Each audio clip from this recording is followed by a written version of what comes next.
The Elder Scrolls Online, a somewhat ambitious MMO released back in 2015 to mixed reviews. As a player since the closed beta in 2014, I've been on the ground floor to witness the MMO's arrival on the scene, along with all the unique experiences and questionable choices that went with it. After recently returning to the game to experience how the still very popular title has evolved and expanded, here we take a deep dive to report my impressions and the key features that make this MMO stand out amongst its competition. I'm Mitch Mannix, and this is the Elder Scrolls Online after 1,000 hours played.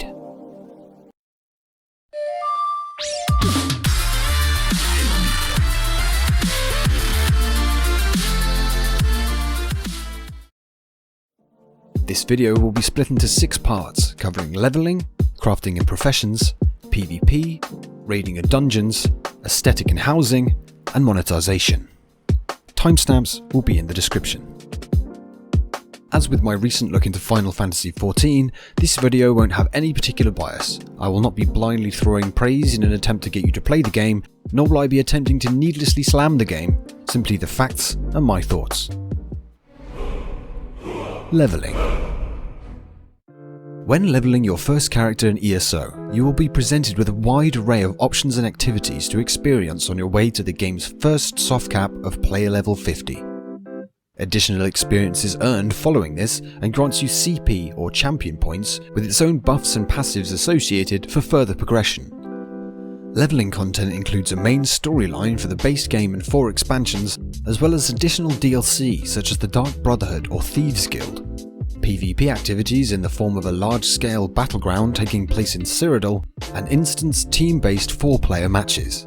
Alongside these, various elements housed around each zone, not only to provide experience for leveling, but also help encourage exploration, such as delves, mini non-instance dungeons containing zone-specific loot as well as bosses and quests, larger scale public dungeons designed to be tackled with a small group with more of the same on a grander scale with some more lucrative rewards, as well as the typical queuable 4-man dungeons, world bosses to find and defeat, as well as public events such as defeating foes around the game's dark anchors within the base game zone, Oblivion Gates in Blackwood, or Dragons and Elsewhere chapters to name a few.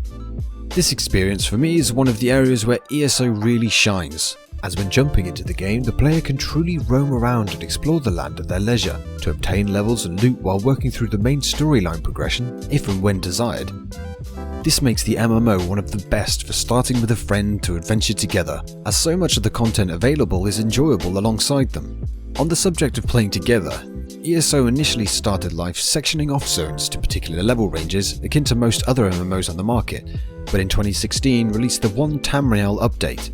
This update normalized all mobs to scale depending on your player level, as well as removing all zone-based level ranges.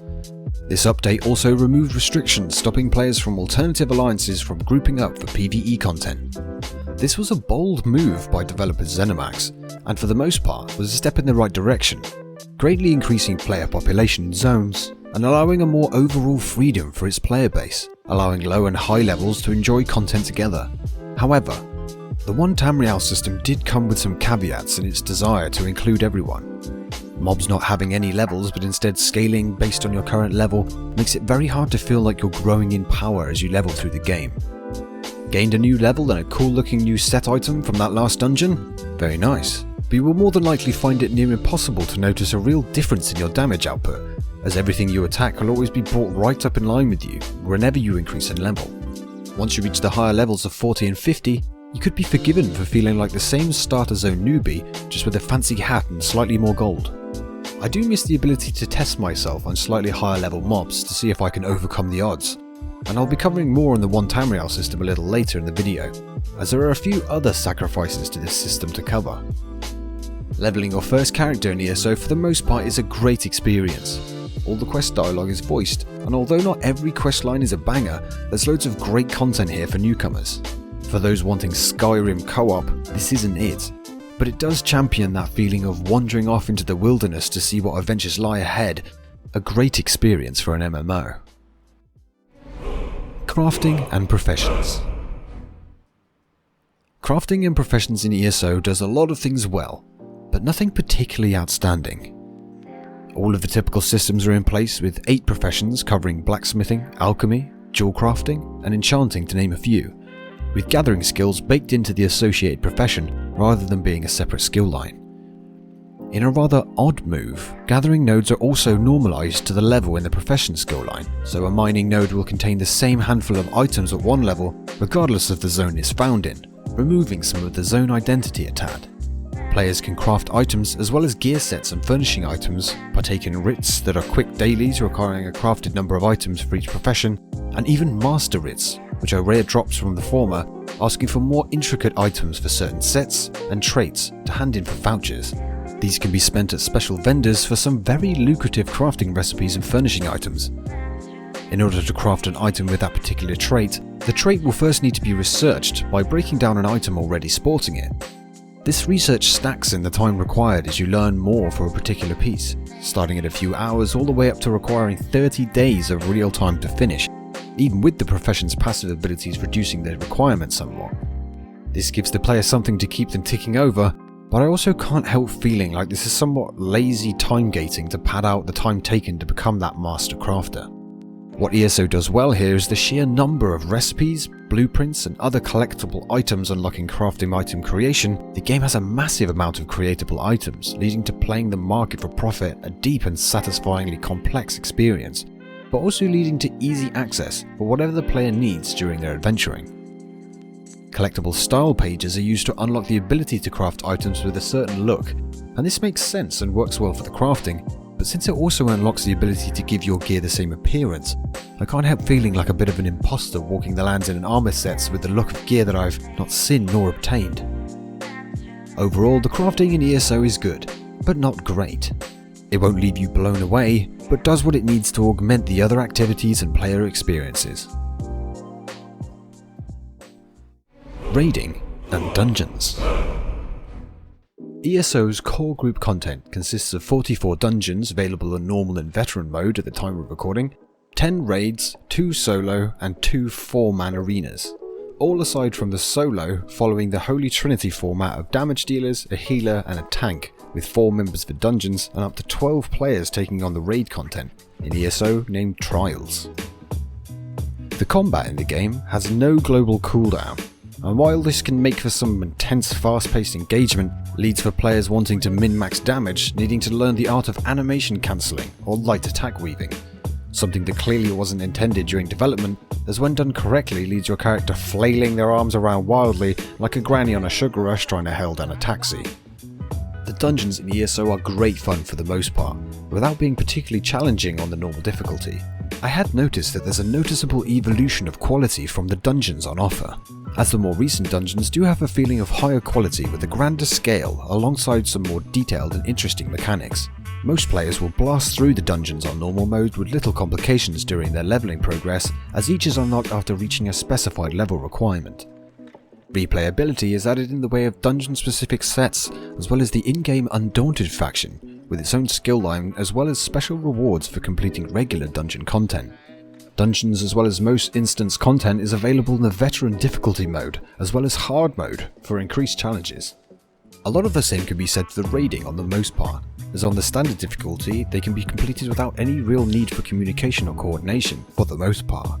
There is no group finder system for raid encounters, so unless running with a guild, groups can be typically found by heading over to the Craglorn zone and using zone chat to set something up. I can't help but get the feeling like a middle ground could be struck here with the raid looking for group experience. I, like many others, are not a huge fan of automated group finders, but something akin to a party finder where a group can be listed with their goal and expectations for those interested to browse would really help here without the toxic implications of a full-on automated group finder.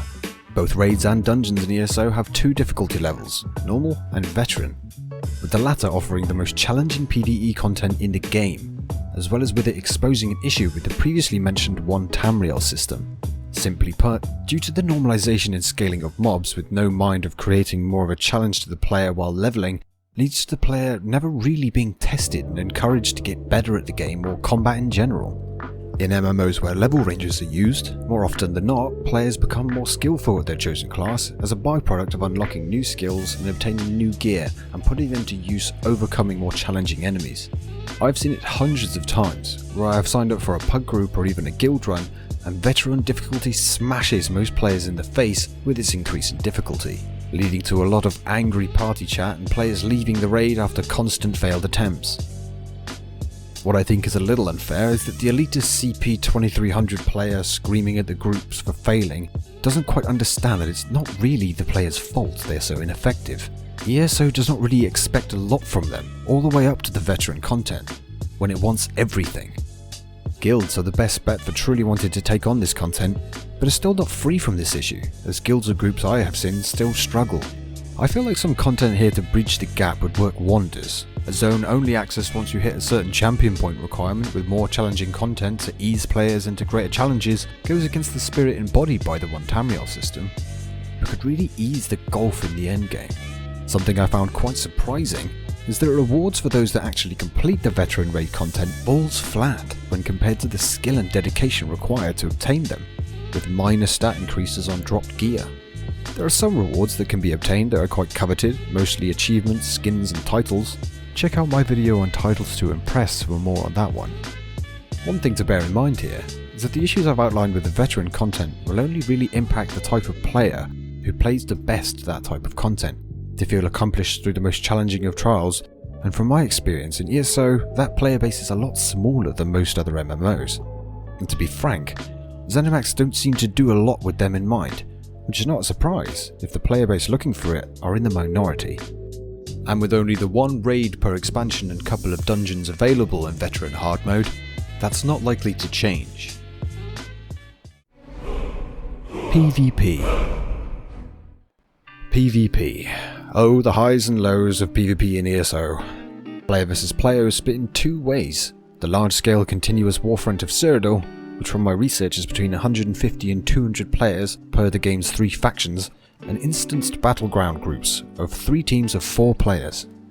The former is centered around faction control of keeps and key structures around a huge map with the warring factions fighting over control and overall dominance.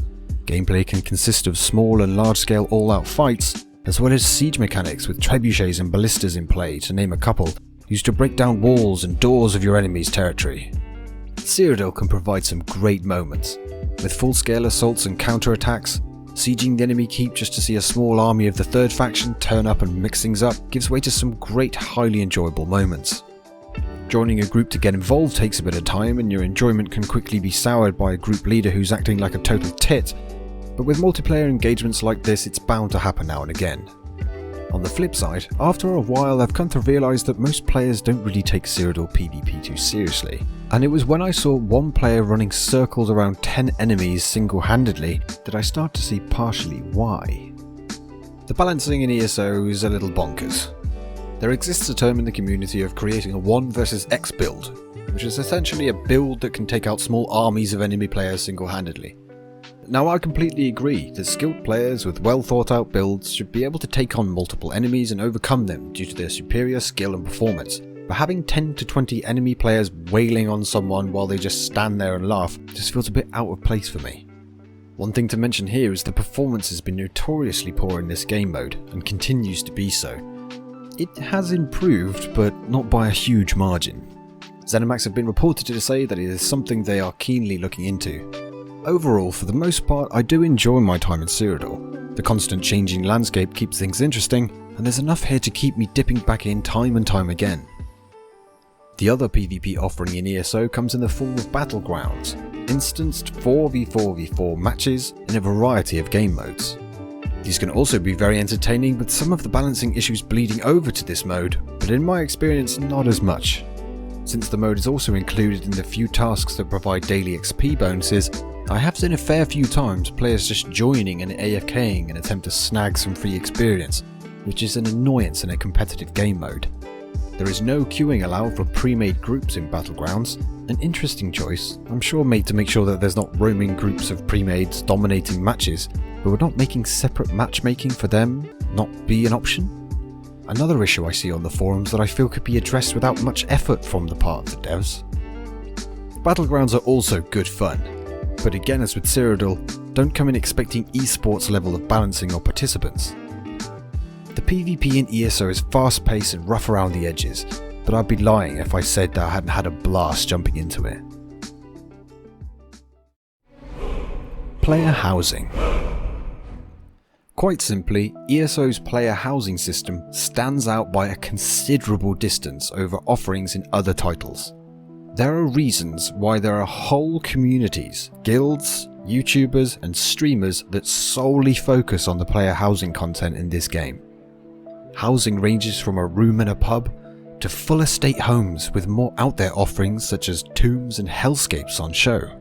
Each home can be filled with hundreds of items, and thanks to the massive amount of recipes and blueprints previously mentioned in the crafting section, the options available are staggering. ESO even provides players with building materials to create completely unique structures from the ground up for truly personalized experiences. A nice touch is after completing certain PvE content, you're able to show off your conquest by mounting the boss of the instance's head on the wall for all to wonder at. You even get gold busts from mobs from the veteran modes for even more bragging rights. ESO does player housing better than any other MMO on the market, and when it comes to the sheer amount on offer here, if it's your thing, my fiance plays ESO for this feature almost exclusively. And her time played is double where mine ended up at this video, and still going strong. If player housing is your jam, ESO will be a dream for you. Now you may be asking how you get hold of these awesome houses. Well, some can be bought with gold and some, well, let's talk about that. Monetization.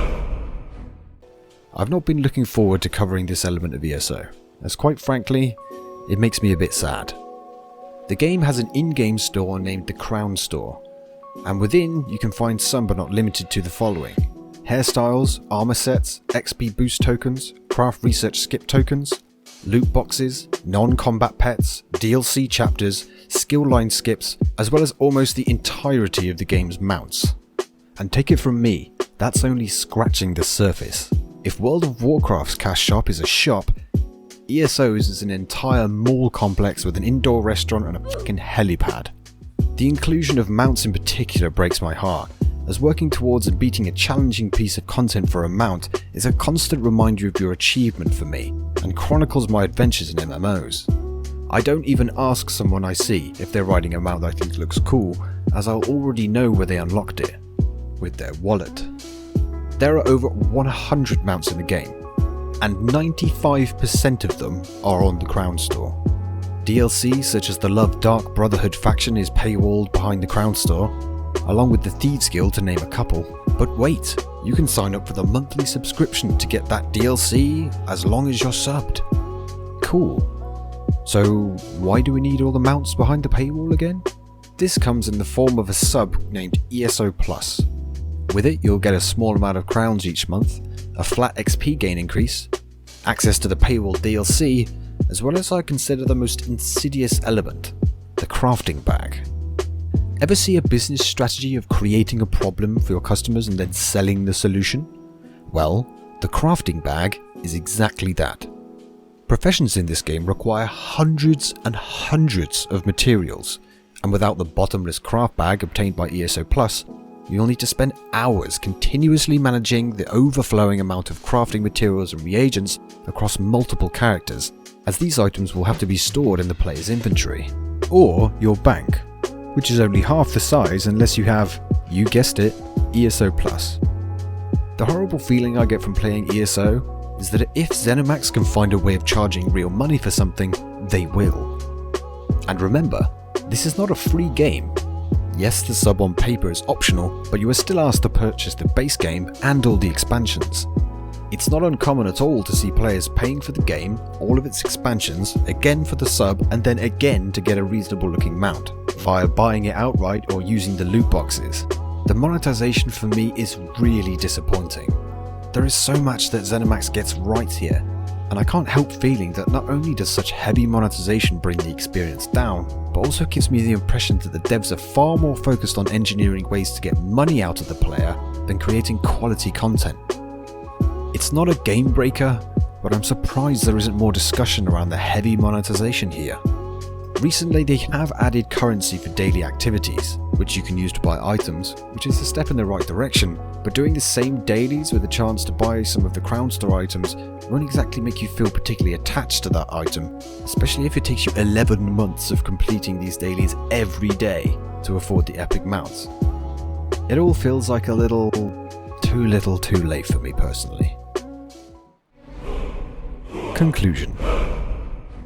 I've spoken a lot about what I feel is wrong with ESO, and it may seem like I don't like the game, but if you play a game and you don't enjoy it at all, would you then discuss its shortcomings in detail? Of course not, because the game means nothing to you. ESO does so many things right, and when it works so enjoyable, then it makes some of the confusing design choices resonate a lot more for me.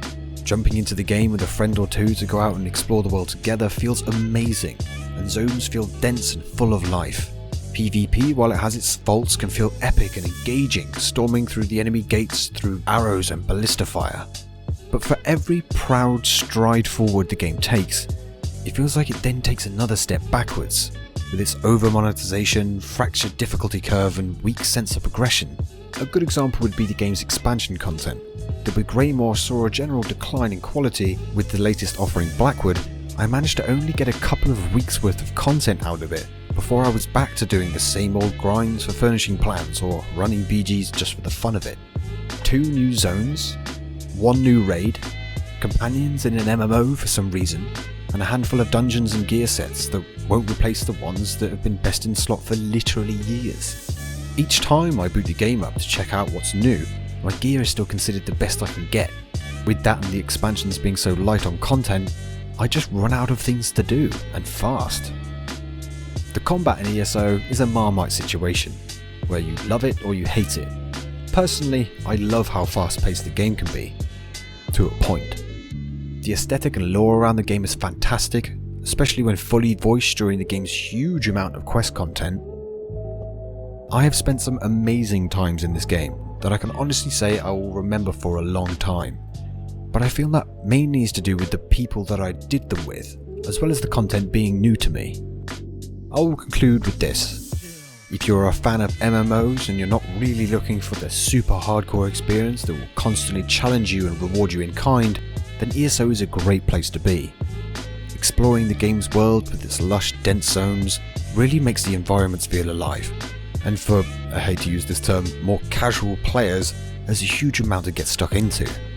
There's a reason why the game has become and remains so popular. Just be aware that when compared to other top MMOs, due to ZeniMax's frankly listless efforts to provide fresh and entertaining content, there may be a time when you feel like you've seen all that Tamriel has to offer. So that's my take on ESO after 1000 hours played. Frankly, this video could have been well over an hour with what I've covered, but wanted to keep it more short and sweet, and just cover the main points.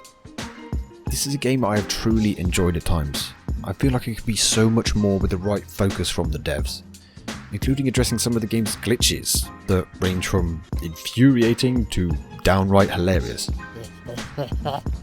I know that some people may just hate on this video, assuming that I have some sort of bias or another due to the fact that I've raised some negatives around ESO. But it's my love for the game and desire to see it thrive for years to come that I talk about them. How would we expect to improve if we don't talk about these things? If you've made it this far in the video, you are a legend and I thank you truly. Let me know what your thoughts of ESO are in the comments. And if you enjoyed your time chilling with me today, why not hit the sub button for more MMO content? Or maybe drop a like, that really helps me out. Either way, thank you for joining me and I'll see you guys in the next one.